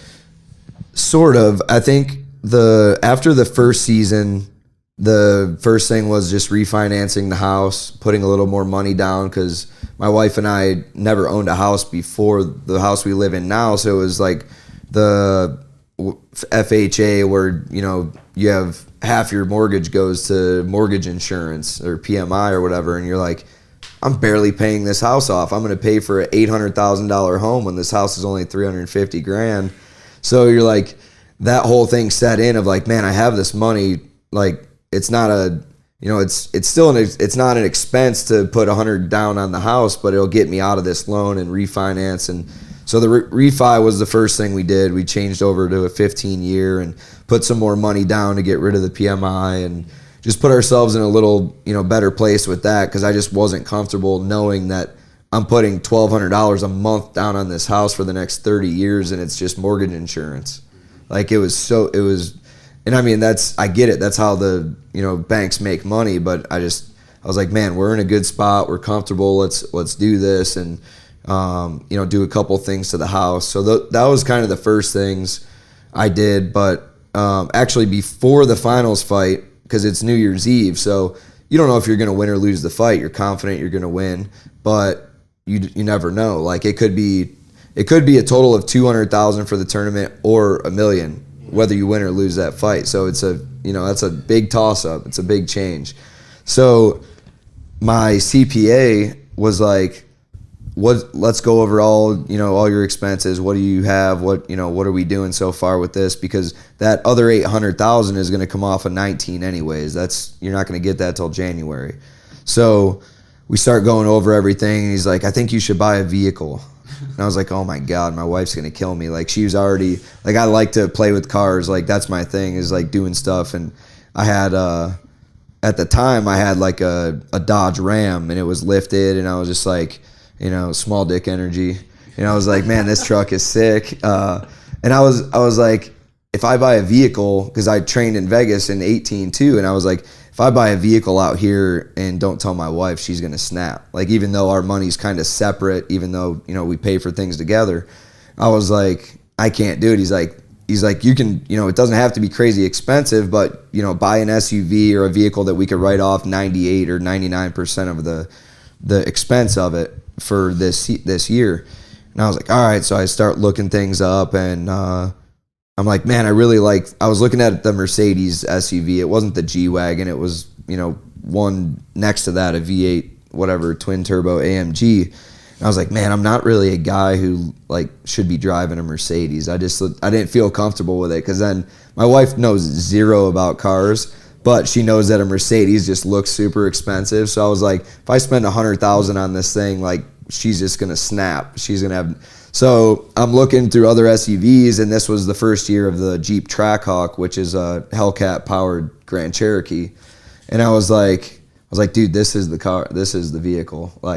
I'm not telling her about it. I'm just gonna go. I'm gonna put the down payment, get the vehicle. That thing's a powerhouse, right? You step on the gas and it's insane. Getting launched out of a cannon, right? Yeah, and that was even stock. They're 700 horsepower, but mine was before it's 1,050 horsepower now. It's insane, because I just can't leave my cars alone. Nice. Yeah. So that was the first purchase I made. And this was before all the money came after that fight, but he was explaining to me, he's like, hey man, you can always sell it in the new year. If things don't work out or you don't feel comfortable with the payment or whatever.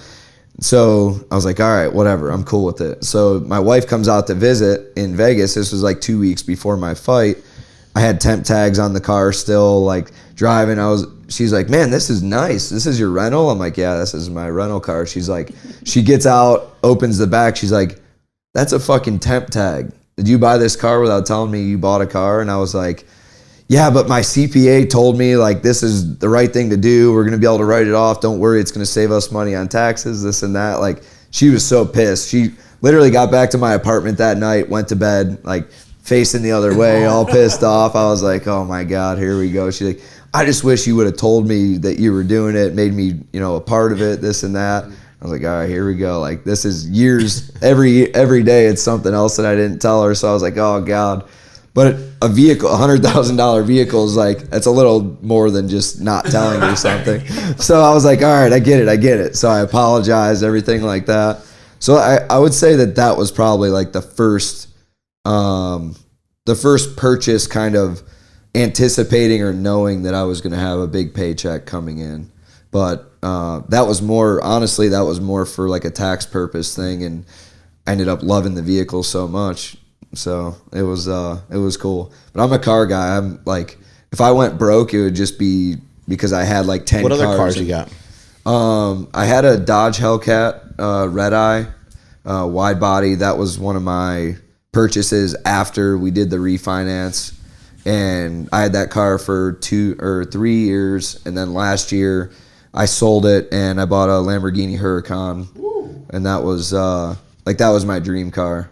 So I did it's a Huracan Evo, and that was one of my, like, since I was a little kid, like the Diablos and Countach, like those were my cars. I had posters up on the wall. What kind of reaction you get? Like, because I think little kids are fascinated. I mean, people are fascinated by Lambos anyway, but little kids are like in total awe of it, right? Oh yeah, I mean, if you like just driving it down the street or stopping at a light, like, it's funny because you think like, oh man, the cars bring the girls, the money brings the girls, but you got dudes like, yeah, dude, that thing's sick. Like, just like lifting. Exactly.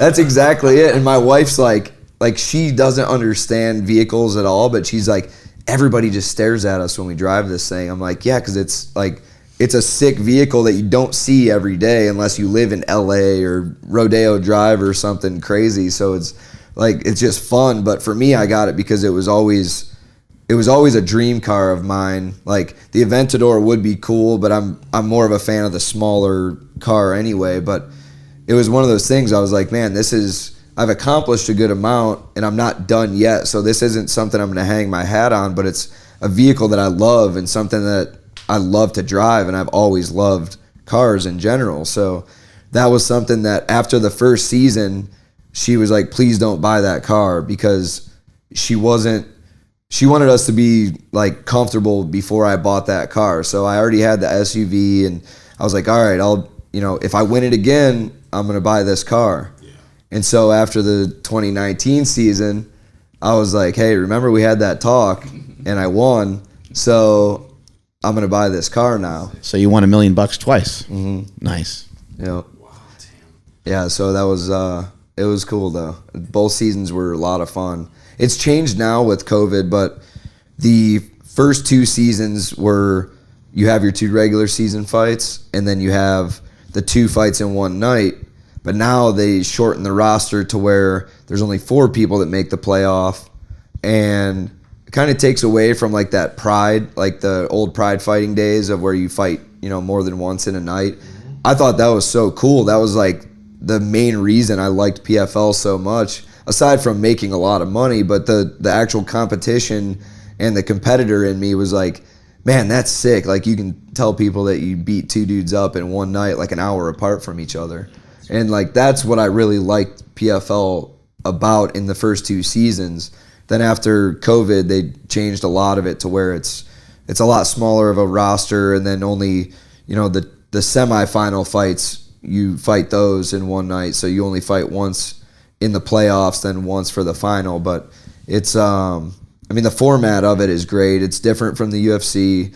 It's different from Bellator, because Bellator does their Grand Prix tournament, but it's just, when we did the 2 fights in one night, nobody else was doing that in MMA. So that's what really drew me to it in the beginning. How does one make the roster, and how old is PFL? This season will be COVID year. So 2020, we didn't fight. They basically shut it down for the year. Last year, so this will be season 4. So they've had 3 seasons, and they just re-signed with ESPN for the next 2 years, I believe. So it's growing slowly, but I feel like it's something that's going to have to take a long time to build. Mm-hmm. And there's a lot of moving parts, but there are guys like Kevin Hart, Wiz Khalifa, that were all investing in this over the last couple years. So it's definitely grown a lot. But getting in PFL, my way of getting in was, it used to be called World Series of Fighting, and it was on NBC Sports Network. And I was a 2-time champ in that, and I was the defending champ when they changed the name and were bought out by another company. And I was like, oh man, because we had times where we wouldn't fight for like 8 months at a time with World Series of Fighting, because it was just like they were trying to get funding all the time, and they were just trying to grow too quickly, I think. But everybody involved with it, like on the production side and the CEO and everybody else, was really good people. They just needed some sort of backing. So PFL was the name they came up with in the end of 2017, with estimated start date of 2018. And this was the year that my wife and I had moved back here from Sacramento. So I was like, man, like, I love fighting, but I don't know how this organization is going to go. I'm not sure. Like, nobody really knew what to expect, or if you were even going to get paid $1 million at the end of the year. So I was like one of the Renaissance men who was just like, fuck it, let's go. Like, I love fighting. I'm already not making any money, so if they don't pay us, what's the worst case scenario? I could win a belt and not get paid.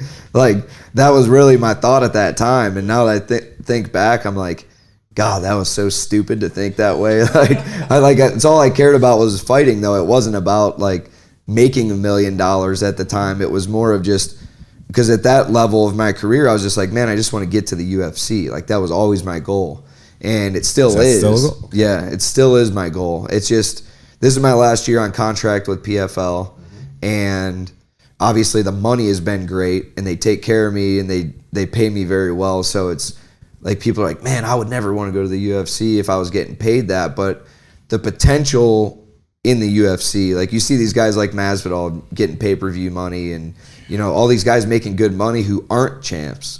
So the idea of it is, you know, everybody's like, man, the UFC doesn't pay their fighters, this and that. It's like, yeah, they're a few billion-dollar company, and yeah, some of their fighters don't make a lot of money, but if you win and you're always winning and you're the champ or become the champ, or you're a guy who everyone wants to watch fight, the money's going to be there. Yeah. So it's always like, people always kind of discredit the UFC for just that, but it could be like that anywhere. If people don't want to watch you fight, they're not going to pay for you to be on their roster. So you have to be somebody who's exciting, or somebody who is, you know, winning all your fights, or, you know, at least making it entertaining, because the UFC treats it as an entertainment industry, and PFL has kind of taken to that a little bit with the season, and, you know, making it more exciting for people to watch and stuff like that. But when it comes down to it, it's still a fight.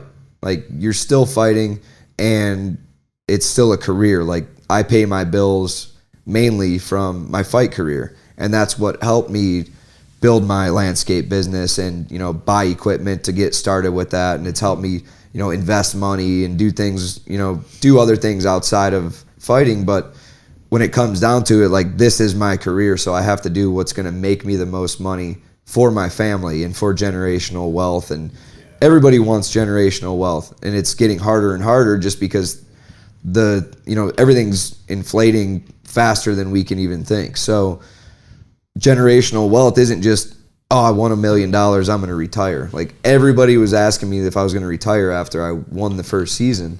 I was like, man, this is just the beginning. Like, before this $1 million, I had no idea of, yeah, maybe I'll be done after this season. Like, that never crossed my mind. Even after the second season, it wasn't like, it was, no, I want to keep winning. I want to keep winning, and get myself into the UFC of where I originally had the plan of going with all my buddies who trained in Sacramento when I started fighting. Yeah. Like, that was always the goal. It still is the goal, but right now is winning this season of PFL and getting back on that horse and getting back on top where I want to be, and then going from there. Did making multiple millions, I mean, I know no fighter would ever say if it did, but I'm curious. You were always self-motivated. Mm-hmm. And sometimes you see with fighters, when they start making money, they start to go down because they don't have the drive anymore, right? Mm-hmm. How do you think it has making that amount of money affected you at all? I mean, I would assume not, since you're going out and mowing lawns still, but how do you think it's changed you, if it has? I think the only thing it changed for me was the comfort of, man, I better fight soon, because the money I made on that last fight isn't going to last me my whole life. Like, I used to live basically fight to fight. Like, when I was in Sacramento, I was living with Joseph Benavidez at the time, and I was basically making, like, I don't know, maybe $30,000 or $40,000 a fight, somewhere in there. Yeah. But that's before paying coaches, paying the gym, your entire fight camp of, like, buying groceries and, you know, paying for body work and hyperbaric chamber and everything that goes into it. It's like you're maybe stuck with half of that before taxes. So then when you look at that part of it, you're like, okay, well, I have all these write-offs, but you're still going to pay taxes. They're not going to let you get away with not paying anything unless you're a billionaire. So getting back to that point is like, at that point, I'm like, man, I was fighting fight to fight, like living fight to fight with my income.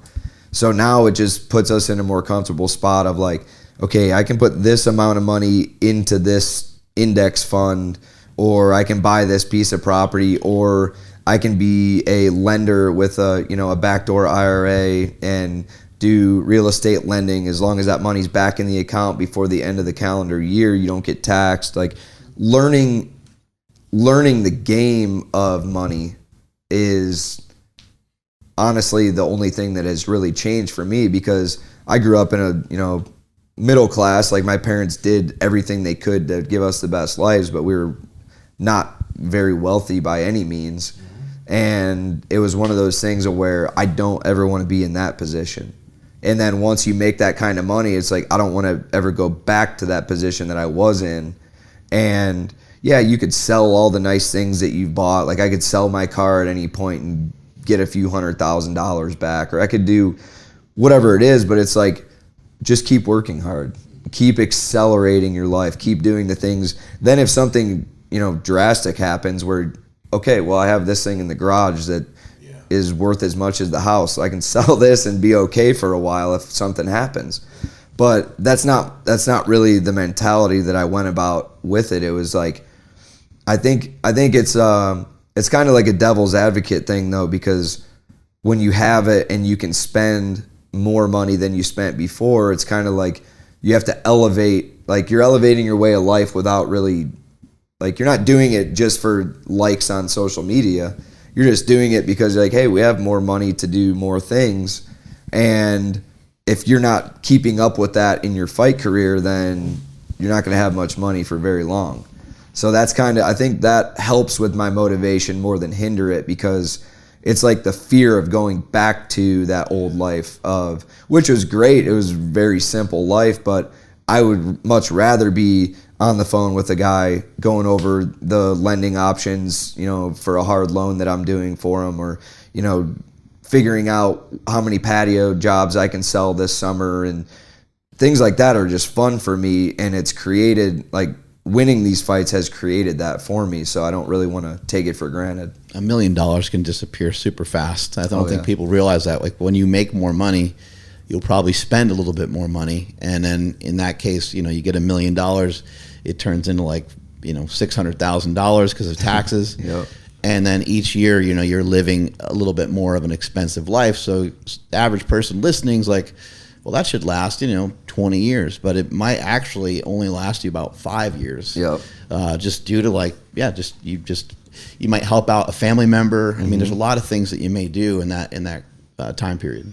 100%. And that's what I was going to get to next is when you start making that kind of money, you have people with their hand out in your family and others, but it's like sometimes people they'll say they're happy for you, but then it's more of like they're like not really on your team, even though they're your family.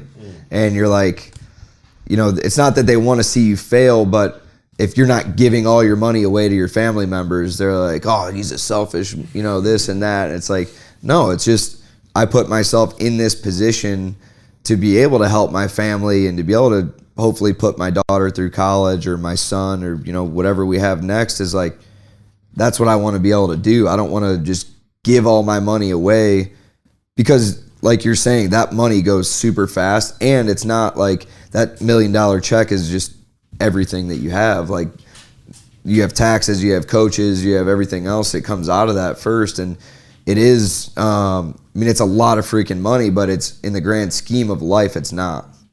So, they're over the years, over the decades and decades, unless you have that in some account making compound interest, it's really, it's not a lot of money.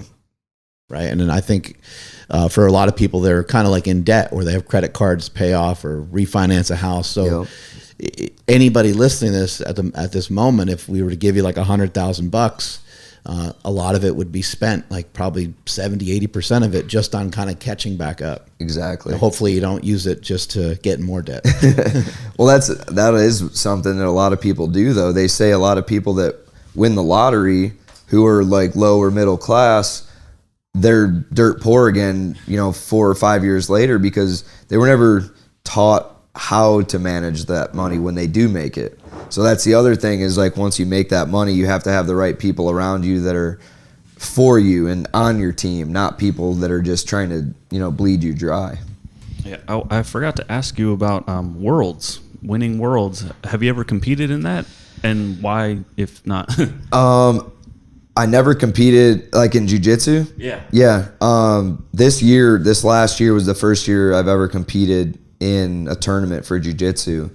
And it was mainly because Worlds or ADCCs were always during like a fight camp of mine, or right before a fight, or right after. So the timing was just always terrible. But this year, since last year I lost both my fights in a row in the regular season, so I was done until this upcoming fight. So I was like, well, I got nothing going on. I might as well just stay training and have like a goal to focus on. I like to have an end goal. Like, it gives me more motivation for myself to be in the gym training and learning. So if it's not a fight, it's, this jiu-jitsu tournament, or if it's with my other business, it's selling more patio jobs, or just, building that up, or whatever it is. It's always has to be like some short-term, some mid-term, and some long-term goals in there to keep me motivated. And I think that's one thing that's helped me a lot, is if it's not something right now, there's something I'm doing for a longer goal, or a more long-term goal, instead of just like, oh man, I got nothing to do today. Like, there's always something you could be doing if you set goals, whether they're, long-term or short-term goals. And doing the Worlds was one thing that was always a goal of mine, but with fighting being so, like, you never really know your schedule until you have a fight scheduled. So I could never be like, hey, I'm going to do Worlds next year. Like, I would never have a clue if I could do it or not until probably a couple months out. So I was training for it, and I was a brown belt for like 5 years before that. So I was like, man, it'd be cool to win these Worlds, and because it was no-gi. So win these no-gi Worlds and get my black belt maybe. And I signed up for the tournament, like, didn't tell anybody I was doing it. And then Dustin Akbari, he was like, hey man, you should go to Worlds this year. I was like, well, I signed up for it actually. I registered already. He's like, no way. He's like, that's awesome. He's like, I'm coming. I'll be there for it. And he's basically been like he's been a great friend to me over the years, but he's a guy I met in Sacramento at Alpha Male, and he was like one of Uriah's first like phenom pupils as an athlete. And Dustin's jiu-jitsu is insane, and I've learned a lot of my jiu-jitsu from him. So he's like, dude, if you win this tournament, I'll give you your black belt. And I was like, yeah, right, whatever. Like, because I haven't trained with him in a few years since I moved back, but we stay in touch. And so I do the Worlds. It was like 162 or whatever. I don't really know. I think that was the weight I weighed in at. But you weigh in right before you go out for your first match. And so I'm out there getting warmed up, and I'm like super nervous, like, because this is new to me. Like, I've competed at a high level in all different things, but it's a new sport. Well, it's not new to me, but it's a new competition to me, because I didn't even know the point scoring for jiu-jitsu. Like, like for points, like I knew. I hate you, bro. Like in fighting, like I got to choke this guy out, or like beat him, be better than him the whole fight. Whereas jiu-jitsu is like wrestling, where you have points. If you don't submit the guy, you have to like pass guard or mount or take the back, and you have to have both hooks in, like all these little things. And I'm like, dude, I have no idea. So like for 2 weeks before the tournament, I'm trying to figure out like, what am I going to do? Like, how am I going to score points? What am I good at? How am I going to get, out of, everybody's going to want to go close guard once they know I wrestle. And that's why I didn't really like try and post about it or anything on social media, because I didn't want people competing against me in a different way. Because usually in IBJJF rules, once you touch, they can sit to their butt and kind of pull guard. And then you don't get a takedown if you take them down or get on top. So I was like, I'm just going to have to blast through these guys like early on from a distance and so they can't touch and sit. So that was like my main game plan at first. Like, okay, well, I'm going to get 2 points off my takedowns, and then I'm going to try and pass guard or do whatever. But it worked out to, like, my very first match was 2-0, and I wasn't ranked. I wasn't ranked because the guy was the number 1 seed, and I took him out in the first round of the tournament. That's frustrating. Yeah, so he was so pissed, but he knew who I was because he follows fighting. Got it. But he was like you don't know until like the week before who's in your bracket or anything, and I don't know who any of these guys are. And so after the match, he's like, man, I'm a really big fan. He's like, I'm so mad that I was on, even on your side of the bracket, let alone first match. Yeah. And like, he knew exactly what to do. Once I took him down, he just stayed tight and closed guard. I couldn't pass or anything, and that was my hardest match of the whole tournament. But it taught me after that, it's like, this is what these like jiu-jitsu guys are going to try and do to me once I take them down. So I have to try and pass on the takedown and get to side control or half guard at least right away. But it was awesome. It was literally like my brain was moving so fast, learning the entire time throughout the process of the training camp for it, and then at the tournament, because I'm watching all these other matches. Like my buddy Dante, who I was telling you about, he was at they have, I think it was like 77 kilos or whatever was that weight class, and it was the open division. So it's like all the top guys at that weight class in the world. Or he's a black belt, yeah? Yeah. Okay. Yep. And his division was all open black belt 77, and like those guys are heavy hitters. Like they're really tough. And so I was watching all their matches in between mine, because I'm like, this is the highest level of jiu-jitsu that you're going to see at no-gi like in the world. And I was like, man, so I learned a lot during that tournament. Aside from myself being able to win and be able to put up a lot of points on the board, and I had one finish out of my 4 matches. I had a rear naked choke, and it was cool because I had a little bit of everything. Like I went against the number 1 seed, had a really close one. I had one where I scored 9 points and won 9-0, and then I had one where I got a finish, and I kind of did a little bit of everything through each one, and it was just fun. Yeah. So it was something different. It got my mind off of a lot of negative things throughout the year, and it was a way to get myself back in a positive mindset, competitively at least. Making weight for all these fights and all these matches and stuff that you had over the years, doing all these different diets and stuff, you must have some sort of poop story for us. There's got to be some sort of slam where something squirted out a little bit. No. Not in in a match, I've never had anything happen. Like, this is more, I have a bunch of poop stories, but none of them are really related to sports. But so the only thing that I can really say that I was close to shitting my pants in a wrestling match was this. It was in high school. I remember it clear as day because I had blue Gatorade, like the Glacier Freeze, I think it's called. Oh, this story's going to get good. And I drank and this was, for some reason, this was a bad weight cut. It wasn't a lot of weight, but it was just the weight wouldn't come off the last couple pounds that day. And so after school, well, actually it was during school. It was during my phys ed. I went to the wrestling room, cut some weight for that hour. And I was like, man, I only lost 0.2 in that hour. Usually an hour is 8 pounds, something like that. And I'm like, man, I don't know if I'm going to make weight. And I'm draining myself to go back in the wrestling room after school, just have to wrestle with plastics on and sweats and just try and squeeze it out of me, wring myself out. And so I'm like, all right, I made weight, I'm good. I weigh in. You wrestle. Back then you would wrestle 2 hours after you weighed in for the dual meet. So I made weight and I start eating. I always had a good diet of things that I would eat right after. I'd have some sort of carb that was a quick carb, like a banana or something. And just because you can't fill yourself up and then try to wrestle, you're going to feel like shit. So I was eating a banana and then I was drinking this Glacier Freeze, and I would always put it in the freezer the night before and then get it out in the morning so it was like a slushie. And so I slammed this thing down, brain freeze and all, my mouth's all blue and dry and cotton mouth, and I'm just sitting there feeling good. And then next thing you know, I'm like, oh my God, my stomach. It literally hit me instantly, and I was like, this slushie's literally gonna shoot out my ass how it came in. It was the worst feeling ever. So I'm trying to go to the bathroom. It's not there yet. It's like that knot up high where I'm like, oh my God, dude, like this has to come out because I'm not going to shit my pants on the mat. Like I'll forfeit this match before I go out there. And it was a dual meet, so it's not like a tournament or anything. So I'm getting my singlet on, I'm putting my socks. Like I always had like an OCD, like I wore 2 pairs of socks on each foot. Like had the Nike sign one above each other. Like had my own routine for everything. And I'm like racing through this routine of like, oh God, dude, I'm gonna shit my pants. Like this is tough. And the guy I was gonna wrestle wasn't good, but it was like I wanted to go out and get a pin right away, or else I was just gonna shit everywhere.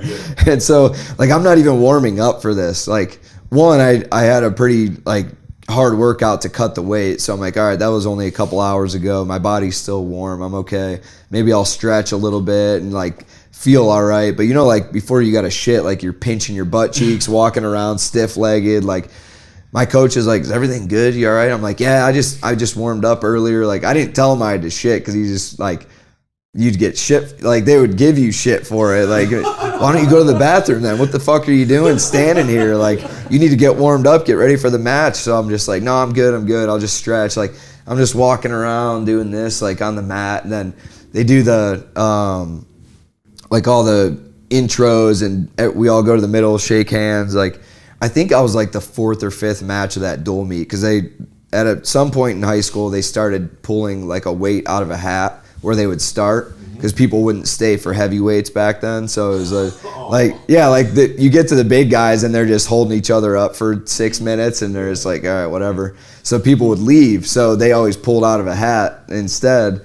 And so I'm like, oh God, I'm like I'm just waiting. I'm like, I'm the 4th match. Like I couldn't even think about the match because I had to shit so bad. I was more worried about shitting my pants than actually wrestling. And I was like, if I have to exert too much, I'm gonna fucking squeeze some cheese during this match. And I was like, this is gonna be miserable. And so I'm like barely warming up, and my coach always will like slap you he'll slap you on the face and then slap you on the ass as you go out.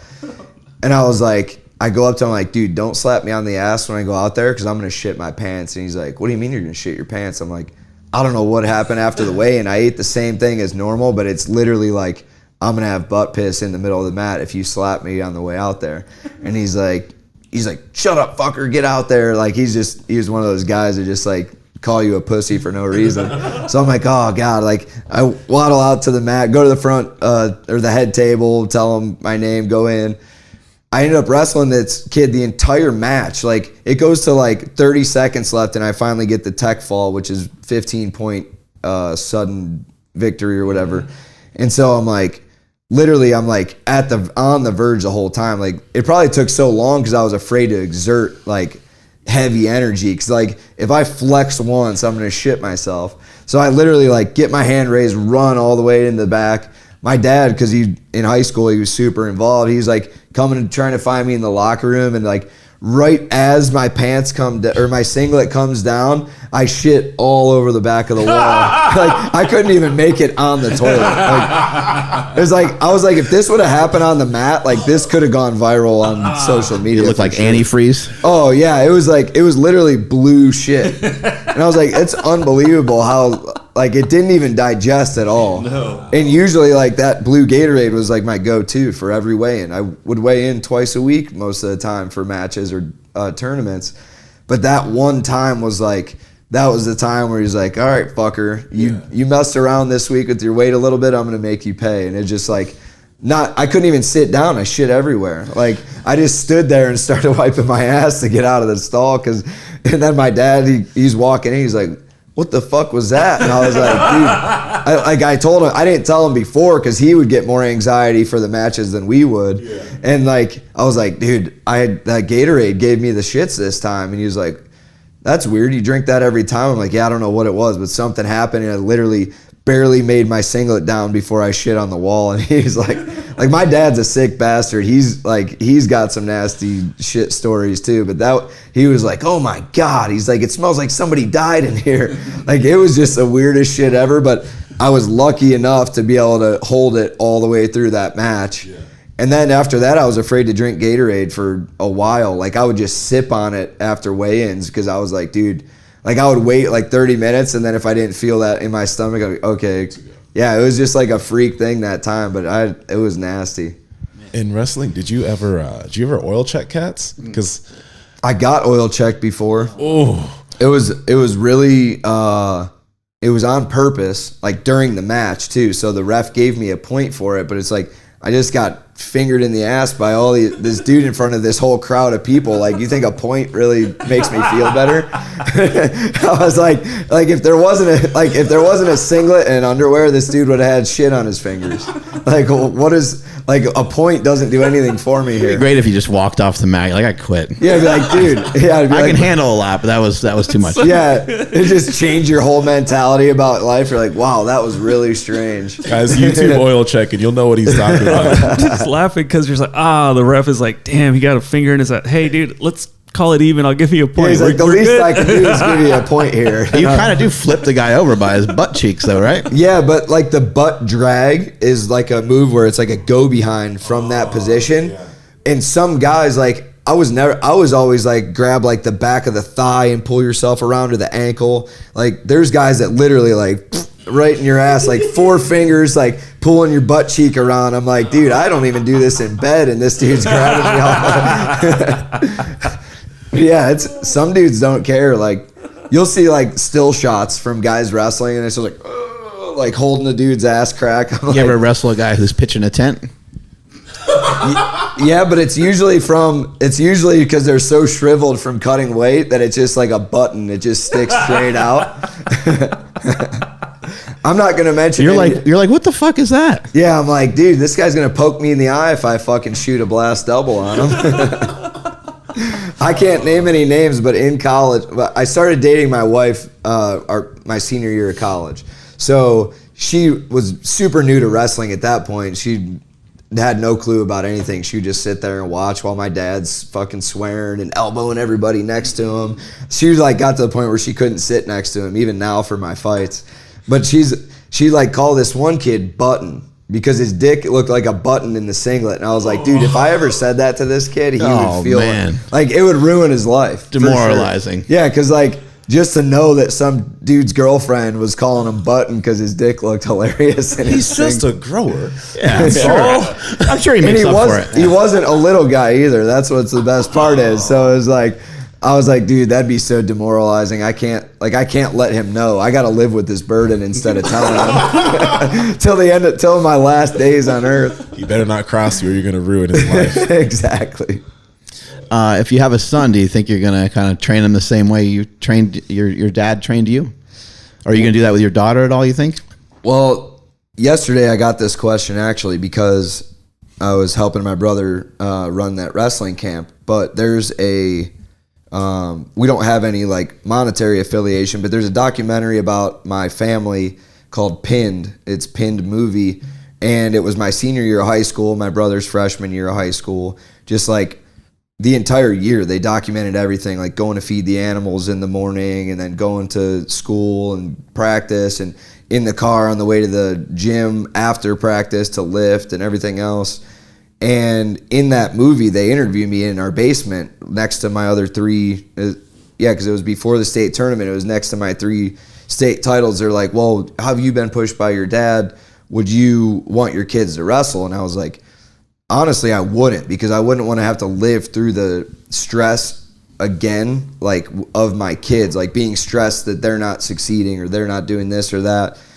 And that was real for me at the time. So people always ask me, they're like, why did you feel that way? Did you feel like you were pushed too hard or whatever? And I'm like, I didn't feel like I was pushed harder than normal. Like, that was normal for our family. Like, that's the relationship that we had together.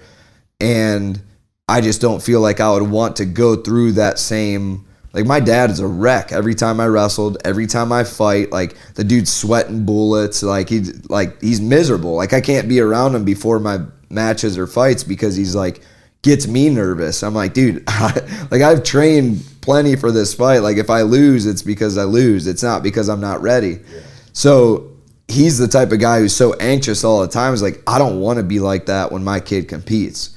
But I know that I will, even if, like, if I have a son and he wrestles, even if he doesn't wrestle, if it's baseball or football, like, I'm going to be nervous watching him, whatever sport it is.